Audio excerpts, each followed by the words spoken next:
چھوٹی سی مثال دوں تاکہ آپ کو سوشل ایکٹیویٹی کا فائدہ پتہ چلے. ایک مومن گھر میں نماز پڑھ رہا ہے، ایک رکعت کا 1 ثواب. پھر کب مسجد جاؤ، 1 رکعت کا 10 ثواب. کبھی سوچا کرو 10 کیوں؟ ہم بس اسی چکر میں اللہ نے کہا 10 ہے تو 10 ہے، بھاگو اور مسجد میں نماز پڑھو. بھائی اس کی افادیت کیا ہے؟ کل میں نے کہا صرف علم نہیں، علم کے ساتھ حکمت بھی ہو. امام کا کام ہے یزکیہم ویعلمہم الکتاب والحکمہ، یہ ڈیوٹی آف امام ہے. کل کی مجلس انہوں نے نہیں سنی، وہ غور سے سن لیں کہ حاکم الہی کا کام یہ ہے کہ معاشرے کی اصلاح کرے. کہ گھر میں نماز پڑھوں تو 1 رکعت کا 1 ثواب. کہ مسجد میں جاؤ. کیوں مسجد میں جاؤں پروردگارا؟ اللہ کے پاس جواب تو ہو، یا ایسے ہی فری میں خدا ثواب دے رہا ہے، بغیر کسی حکمت کے خدا ثواب دے رہا ہے. کہ مسجد جاؤ. تزکیہ، علم، حکمت، یہ 3 مراحل پار کرنے کے بعد انسان ولی کے قریب آتا ہے. اور یہ تینوں ولی سے ہی ملتے ہیں. علم ملے گا باب متینۃ العلم سے، حکمت ملے گا شہر حکمت کے دروازے سے، تزکیہ ملے گا امام المتقین سے. یہ تینوں چیزیں آپ کو مل سکتی ہیں. جناب محترم ہوں لیکن غصہ بہت جلدی آتا ہو. مدینے کی عورتیں شادی کرنے کے لیے تیار نہیں تھیں، کہ غصہ بہت آتا ہے، جلدی سے مارتا ہے ہمیں، ہم شادی نہیں کریں گی. کل اس پہ ڈیٹیل میں گفتگو کر چکا ہوں. یہ ایک مقام ہے لوگوں کو چلانے کا. ایسا بندہ اس منصب پہ بیٹھ سکتا ہے جو صاحب حکمت بھی ہو، صاحب علم بھی ہو اور صاحب تقویٰ بھی ہو. اب مسجد میں جاؤ گے تو کہا کہ 1 رکعت نہیں 10 رکعت کا ثواب ہے. کیوں؟ آپ جب مسجد میں جاتے ہو اکیلے نہیں ہوتے، 50 مومن، 60 مومن، 70 مومن ہوتے. اب یہاں سمجھو نظام ولایت شروع ہو گیا. ولایت کا اعلان ہی خدا نے کہاں کیا تھا؟ نماز میں کیا تھا، حالت رکوع میں کیا تھا. اور جہاں نماز ہے وہاں زکوٰۃ ہے. اقیموا الصلاۃ وآتوا الزکاۃ، یہ مصلحت قرآن سمجھو. اقیموا الصلاۃ وآتوا الزکاۃ، پھر وارکعوا مع الراکعین، نماز قائم کرو، زکوٰۃ دو اور رکوع کرنے والوں کے ساتھ رکوع میں چلے جاؤ. یہ نہیں ہے سجدے کرنے والوں کے ساتھ سجدے میں چلے جاؤ. پوچھیں مسلمان کسی سے کہ یہ کون ہے رکوع کرنے والے، جس کا حکم ہے کہ تم سارے رکوع کرنے والوں کے ساتھ رکوع میں چلے جاؤ. سورہ بقرہ میں خدا نے کہا وارکعوا مع الراکعین، رکوع کرنے والوں کے ساتھ رکوع میں چلے جاؤ. یہ کون ہے رکوع کرنے والا جس کا حکم ہے کہ ہم اس کے ساتھ رکوع میں چلے جائیں؟ فرمایا انما ولیکم اللہ والرسول والذین آمنوا الذین یقیمون الصلاۃ ویؤتون الزکاۃ وہم راکعون. کہ ایک میں اللہ تمہارا ولی، دوسرا میرا رسول تمہارا ولی، تیسرا وہ ولی جو نماز کو قائم کرتا ہے، اقیم الصلاۃ، اور زکوٰۃ دیتا ہے وآتوا الزکاۃ، اور حالت رکوع میں زکوٰۃ دیتا ہوا نظر آتا ہے وارکعوا مع الراکعین، کہ علی کے ساتھ ولایت علی میں رکوع میں چلے جاؤ.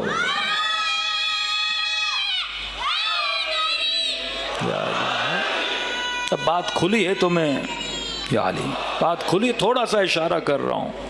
پورے قرآن میں جب نماز کا ذکر ہوا تو یہ ہے اقیم الصلاۃ، اقیم الصلاۃ، یہ نہیں ہے اقرأ الصلاۃ، نماز پڑھو. ہاں قرآن کے لیے ورتل القرآن ترتیلا، ترتیل کرو قرآن کی.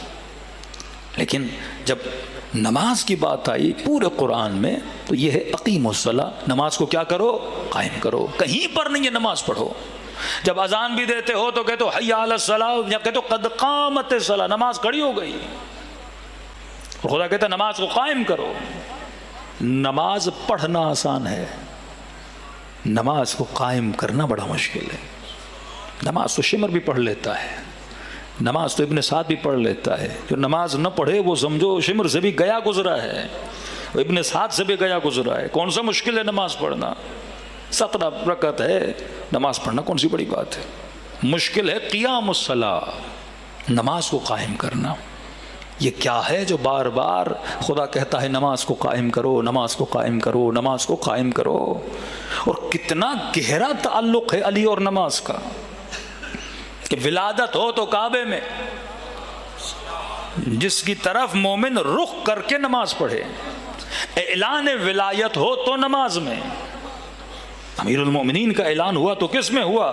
نماز میں ہوا. شہادت ملی تو مسجد میں. اور جس نماز میں شہادت ملی وہ نماز پانچوں نمازوں میں ساری نمازوں سے افضل تھی، اور جس رکن میں شہادت ملی سجدہ وہ تمام ارکان سے افضل تھا، اور جس رات میں شہادت ملی لیلۃ القدر وہ ساری راتوں سے افضل تھی۔ یہ ترتیب کا اسی طرح آٹومیٹیکلی بن گئی کہ انگوٹھی دی تو نماز میں، ولادت ہوئی تو کعبے میں۔ کتنا گہرا تعلق ہے ولایت اور نماز کا۔ کہ اقیم الصلاۃ، اور کسی نے امیر المؤمنین سے پوچھا روایت میں کہ مولا یہ کیا ہے کہ نماز کو قائم کرو، نماز کو قائم کرو، نماز کو قائم کرو؟ امام فرماتے ہیں اقام الصلاۃ سے مراد ہے، الصلاۃ سے مراد ہے ان علی بن ابی طالب۔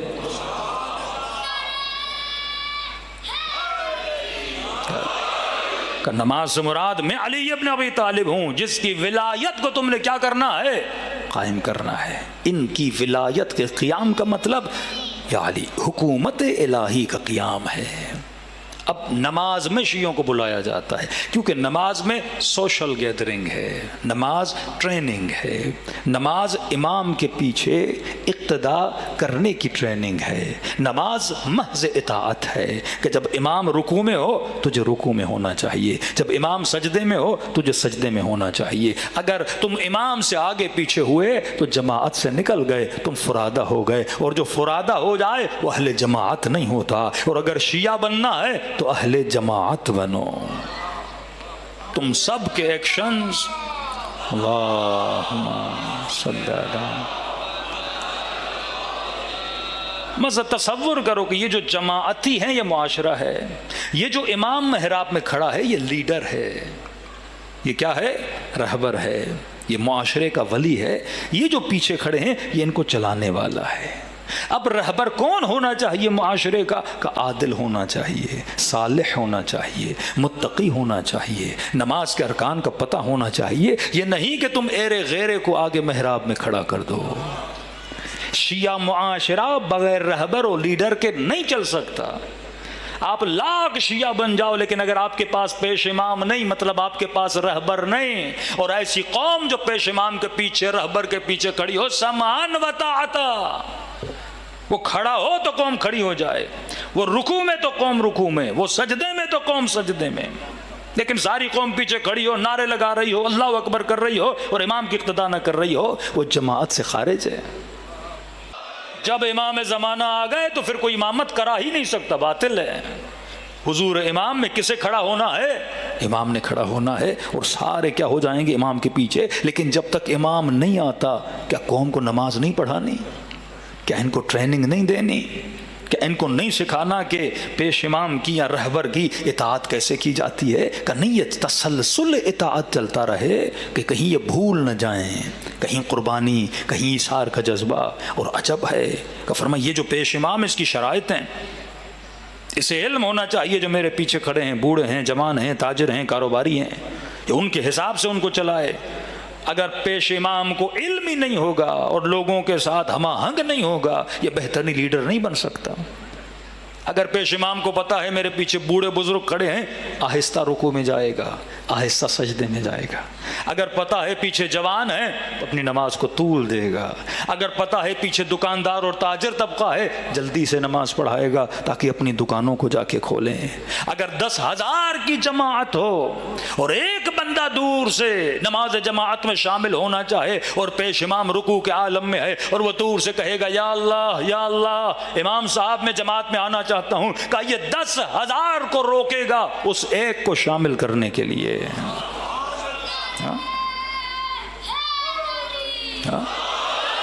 یہ ٹریننگ دی جا رہی ہے، ایک مکمل ٹریننگ، نظام ولایت کی ٹریننگ ہے کہ شیعہ معاشرہ بغیر رہبر کے سروائیو نہیں کر سکتا۔ 500 شیعہ بھی ہو کوئی رہبر ہونا چاہیے کیونکہ یہ امام کا کام ہے۔ دوسرا فائدہ جماعت میں جانے کا، نظام ولایت۔ ولایت کا مطلب محبت، عشق، کس کے ساتھ؟ امام کے ساتھ بھی اور آپس میں بھی۔ وہ شیعہ علی ہو ہی نہیں سکتا جو نجف کے روزے پہ 10 کروڑ لگا دے اور کسی مومن کے بھوکے پیٹ کو بھر نہ پائے۔ وہ علی کا شیعہ، حسین کا شیعہ ہو ہی نہیں سکتا جو کربلا جا کے 10 لاکھ نذرانہ دے کر آئے اور یہاں کسی بچی کی شادی میں 50,000 کی ضرورت ہو وہ جیب سے پیسے نہ نکال پائے۔ کہ یہ نظام ولایت کا ہو ہی نہیں سے. نظام ولایت مطلب ایک دوسرے سے محبت. انی سلم لمن سالمکم وحرب لمن حاربکم. مولا جس سے آپ محبت کرتے ہیں اس سے میں محبت کرتا ہوں.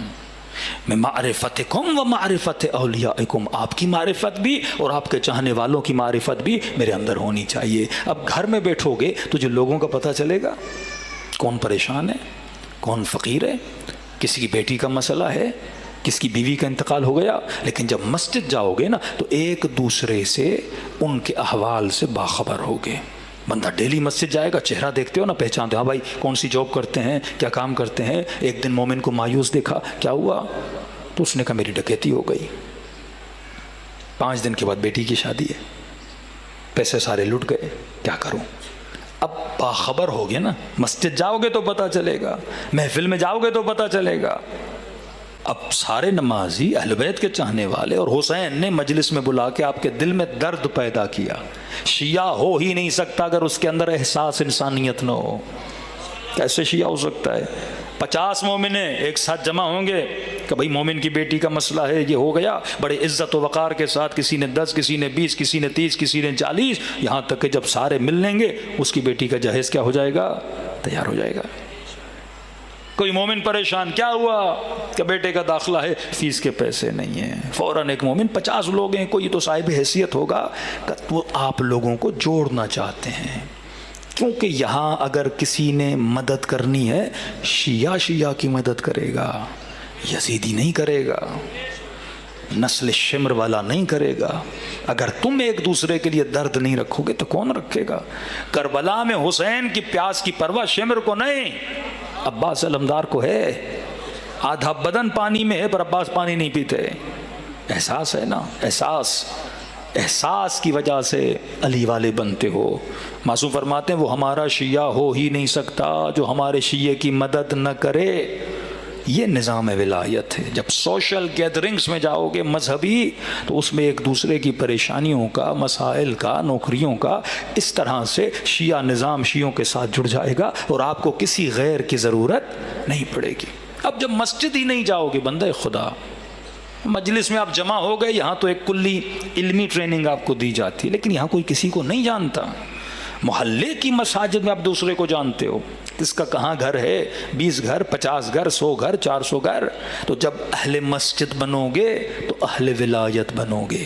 ایک دوسرے کے مسائل، کمیٹیاں ہوتی ہیں، مسائل ہوتے ہیں. اسی طرح ہر سوسائٹی میں ایک مسجد ہوگی، یہ لوگ اپنے مسائل کو کیا کر سکیں گے؟ حل کر سکیں گے. اب یہاں خوشنودی امام زمانہ بھی شامل ہو جاتی ہے. ایک بوڑھی خاتون تھی، کہتی میں نے نظر کی حضرت عباس کی، اور میں نے کہا مولا اگر یہ حاجت قبول ہو گئی تو میں آپ کے حرم میں ایک بکرا، یہاں عراق میں تو دمبا ہوتا ہے، ایک دمبا نذرانے کے طور پر دوں گی. تو کہتی الحمدللہ نظر پوری ہو گئی. میں نے دمبا لیا اور میں گئی حرم حضرت عباس کی طرف کربلا. تو پرانا زمانہ تھا، عباسیوں کا زمانہ تھا، تو راستے میں چوکی تھی اور ایک چوکی پہ ایک باسی کھڑا تھا. باسی جو متعصب ہوتے ہیں، شیعوں کو اتنا نہیں مانتے، صدام خود باسی تھا. تو کہاں جا رہی ہو بوڑھی؟ تو خوشی سے کہا کہ حضرت عباس کی زیارت کو جا رہی. بکرا دمبا کہاں لے جا رہی ہو؟ کہا کہ نظر کی تھی، حضرت عباس کے حرم میں دینے جا رہے ہیں. کہ یہ کیا خرافات کی باتیں ہیں، دمبا لے کے جا رہی ہو، عباس کیا کریں گے تمہارے دمبے کا، چھوڑ دے مجھے، نہیں جانے دوں گا تمہیں. بوڑھی رونے لگی، بھائی میں نے نظر کی ہے، مجھے جانے دو. لیکن اس بدبخت نے وہ دمبا ایسے لے لیا کہ جانا ہے تو ایسے جاؤ ورنہ آگے بھی نہیں جانے دوں گا. مجبور تھی، فوجی آدمی تھا. تو کہتی چلی گئی. حضرت عباس کے حرم میں پہنچی، بڑا روئی. حضرت عباس میں نے اپنی بچی کچی کمائی کو جمع کیا تھا اور نظر کو پورا کرنے کے لیے ایک دمبا لیا تھا، لیکن وہ بھی نہ لا سکی.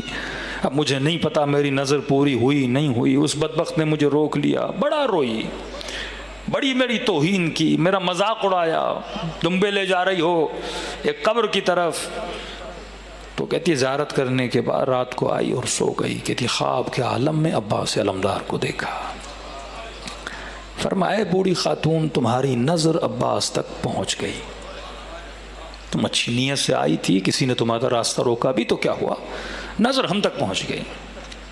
میں نے کہا شکریہ آپ کا حاجی عباس، لیکن مجھے اس پہ غصہ بہت ہے، توہین کی میری، مذاق اڑایا میرا، مجھے کچھ بھی کر کے میرا دمبا واپس دلائیں، میں آپ کے حرم میں آ کے خود دوں گی۔ کہ پھر حضرت عباس نے بڑے متین لہجے میں، بڑے آرام لہجے میں مجھے کہا کہ ہم نے کہا نا کہ آپ کا دمبا ہم تک پہنچ گیا۔ پھر میں نے کہا نہیں مولا، اس نے بڑی بہترامی کی، مجھے وہ دمبا واپس چاہیے۔ پھر حضرت عباس نے کہا اے بوڑھی خاتون، تم یہ سمجھو تم نے دمبا عباس کو دے دیا، اس نے لیا، اس نے سمجھو مجھے دے دیا، بات ختم ہو گئی۔ تو کہا چلیں اتنا تو مان لیا، لیکن اسے پنشمنٹ تو دیں۔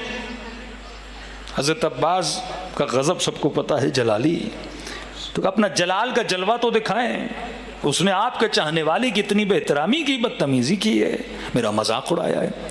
کہا پھر حضرت عباس نے کہا میری خاطر اسے معاف کر دو۔ کہا کہ مولا آپ اتنی اس کی طرفداری کر رہے ہیں، نہ دمبا واپس لے کے دے رہے ہیں، کہہ رہے ہیں سمجھو مجھے مل گیا، پھر کہہ رہے ہیں میری خاطر۔ کہ پھر حضرت عباس نے کہا بس سمجھو اس کا چھوٹا سا احسان ہے عباس پر، وہ آج میں نے پورا کر دیا۔ تعجب سے کہا مولا اس ناسبی بندے کا آپ کے اوپر کیسا احسان، کیسا قرضہ؟ فرمایا بوڑھی خاتون، ایک دن وہ اپنی گاڑی میں سفر کر رہا تھا، راستے میں گاڑی خراب ہو گئی، صحرائی علاقہ تھا، شدت کی دھوپ اور گرمی تھی، پیدل چلا، کہیں کسی کو ڈھونڈے، کافی دیر کھڑا رہا، نہ کوئی وہاں سے گاڑی آئی نہ کوئی گزرا۔ اب پیاس اس کو اتنی لگی کہ وہ پیدل چل پڑا کہ کہیں کوئی بستی مل جائے، کوئی گاؤں مل جائے، 4 گھر نظر آ جائیں۔ کہ چل چل کے گھنٹوں گزر گئے، پیاس نے اس کے اوپر اتنا غلبہ کیا کہ وہ سمجھو موت کے قریب تھا، شدت گرمی، پسینے سے شل۔ کہ اتنے میں اسے کوئی بستی نظر آئی، اس کے اندر چھوٹا سا گڑھا تھا جس کے اندر پانی تھا۔ اب سوچو جو اتنا پیاسا ہو، گویا موت نے اس کے اوپر غلبہ کیا ہو، اور جب پانی تک پہنچا تو کہا بوڑھی خاتون اس سے پہلے کہ وہ پانی پیتا چند لمحوں کے لیے وہ رک گیا، اور رکنے کے بعد اس نے میرے حسین کو یاد کیا۔ کہ پہلے پانی نہیں پیا، رکنے کے بعد جب موت کے قریب آیا اس نے میرے بھائی حسین کو یاد کیا، میرے آقا کو یاد کیا، اور اس کی آنکھوں میں ہلکے سے آنسو آئے۔